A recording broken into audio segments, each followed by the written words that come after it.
Mà mấy bán còn nhiêu đây nữa hả?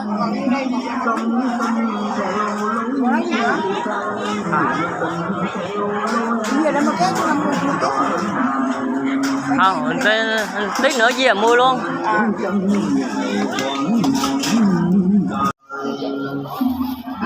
Đi ra ra một chút. Đấy là cho bạn tay rồi.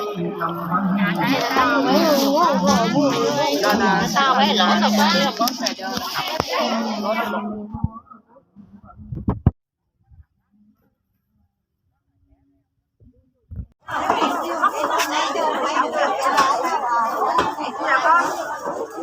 Lấy tỏi, cho con cái bịch đi.